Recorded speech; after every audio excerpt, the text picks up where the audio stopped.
Hey guys, today we're going to talk about how to cook the perfect steak.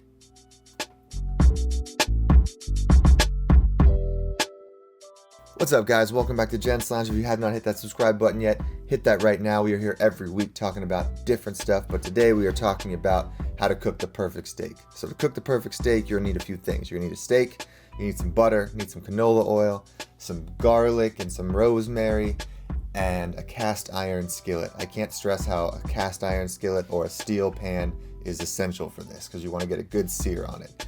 So first of all, you want to get your pan as hot as possible. Pour your oil in. You can see it kind of bubbling already because it's hot. Then you want to throw your steak in the pan. So for the perfect steak, the thicker your steak is, the more room temperature you want it to be so it cooks evenly through. If it's a very, very thin steak, you can leave it a little colder so it'll keep the middle a little more rare if you like a medium rare steak. So salt one side, put the salt side down, then salt the top as you're cooking. Cook for about 5 minutes, flip, you see that beautiful char on there. That is amazing, that's what you're looking for. That's why you want the pan as hot as possible.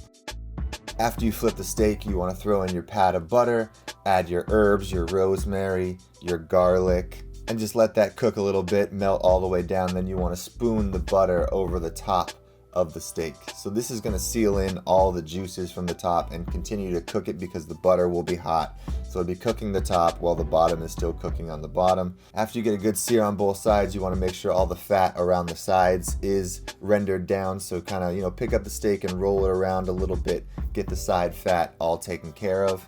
So ideally you want a temperature between 120 and 125, but if you don't have a thermometer, I'd say about 4 minutes each side is good. Then you just want to let it rest for about 10 minutes.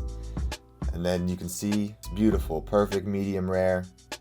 Throw the little garlic on top. You don't really need the rosemary, but I thought it looked pretty for the shot. And that, guys, is how you make the perfect steak. I hope you enjoyed this video. If you have not hit that subscribe button yet, hit that right now. We really much appreciate it. Cheers, guys.